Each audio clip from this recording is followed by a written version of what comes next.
Starts off with an experience that you had with your dog, and that proved to be the lemons from which you made this lemonade. But tell us what happened with your dog.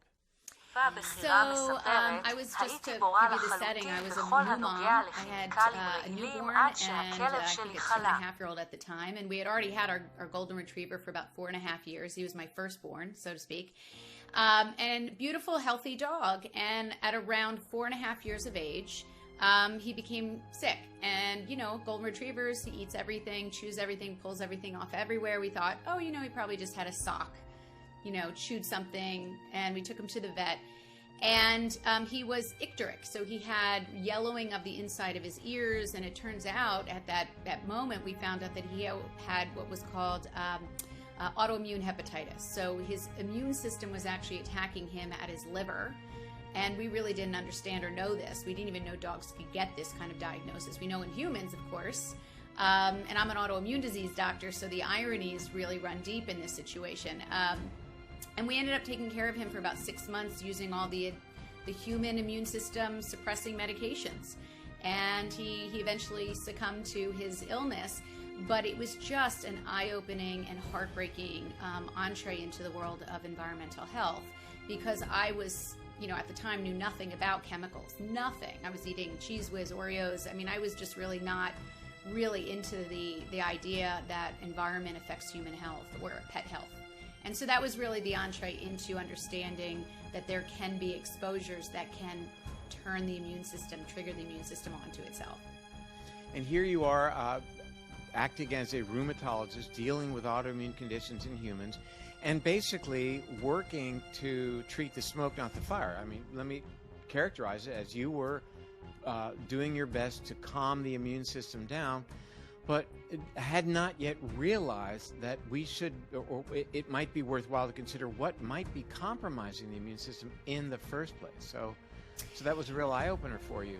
Yeah, but it was interesting because having had the training in autoimmune disease up until that point, it was kind of putting together this background of information of why am I also seeing so many new autoimmune disease patients?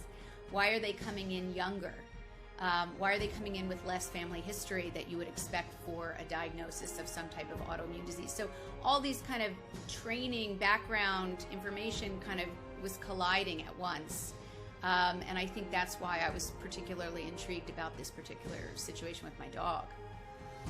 As it so often happens, I will tell you a brief story that both of our Wheaten Terriers died of large cancerous tumors.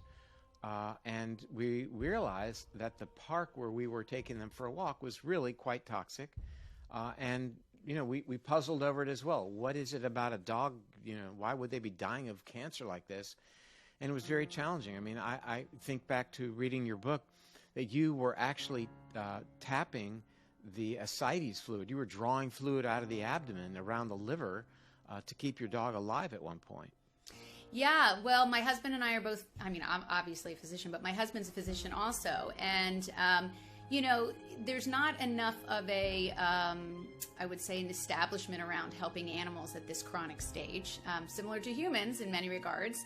And we really wanted to make him comfortable and extend his life out in the most comfortable way, the way you'd think of your favorite relative or best friend.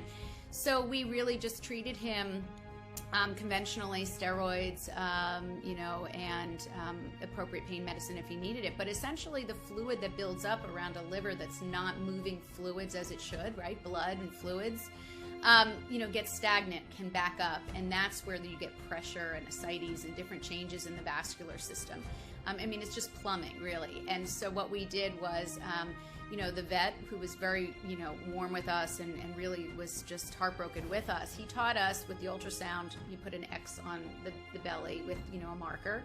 And at night, after we put our babies to sleep, we'd go into the kitchen and we'd literally stick a long needle in, sterile needle, and we'd draw off, upwards of a gallon of fluid off of this baby's, belly. And it would relieve him and he'd be much more comfortable. And we just kind of waited out to see how far we would go with this to, not leave him in any discomfort. So that tragic experience for you. Really, the bright side is it led you to realize that so many things in the environment, I think it was his play toy that you became suspect of, and other things, the flea and tick stuff that you were putting on the back of his neck that we were all told is a good thing to do. You know, what is so compelling about the first part of your book is the incredible number of chemicals that are in our environment to which we are exposed daily. But beyond that, the virtual complete lack of regulation.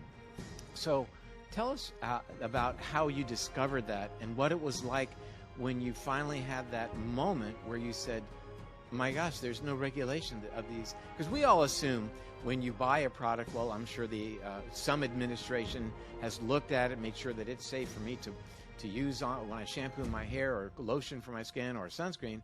But the reality is that's not happening, is it? No, and I think what was really heartbreaking, in addition to making me angry, was that I had never learned any of this information in medical school, high school, medical school, college, pre-med classes, residency, even in practice for, at that point, about 10 years.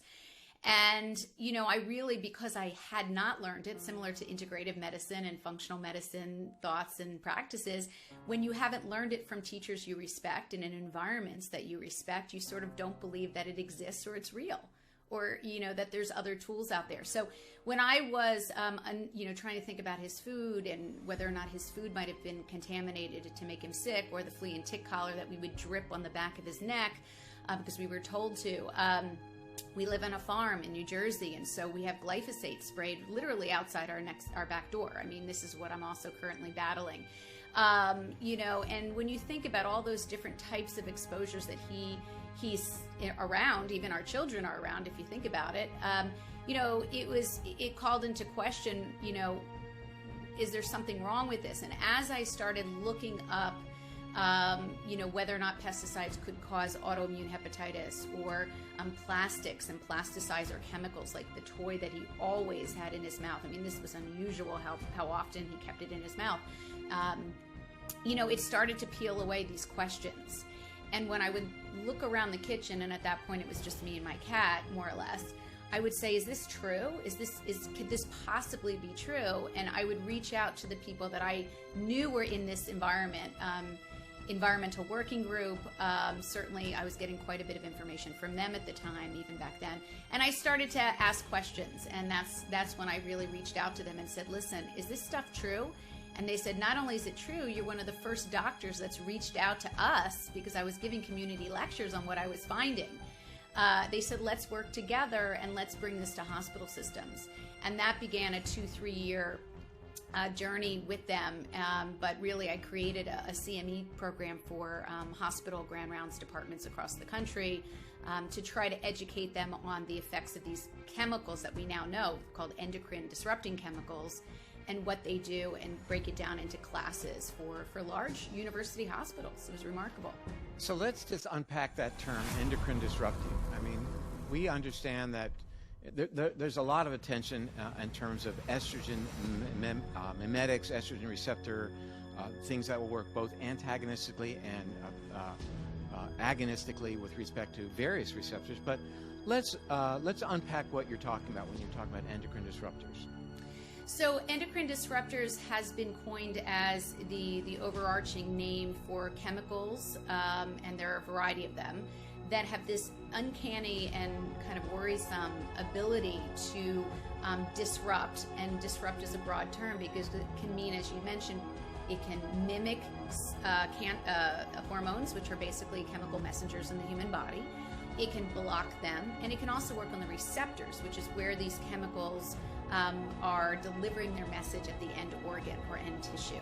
And so there's lots of different ways that it turns out these chemicals can in fact disrupt the normal workings, the normal physiology of the human body.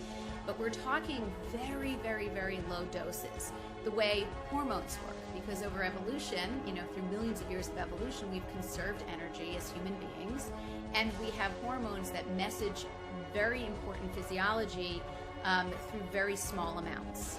And that's exactly what these chemicals have the capability, and different chemicals have different capability, but the evidence is robust, it's international, The World Health Organization has a 4-inch thick paper basically describing this global onslaught of chemicals and how it's affecting endocrine disruption.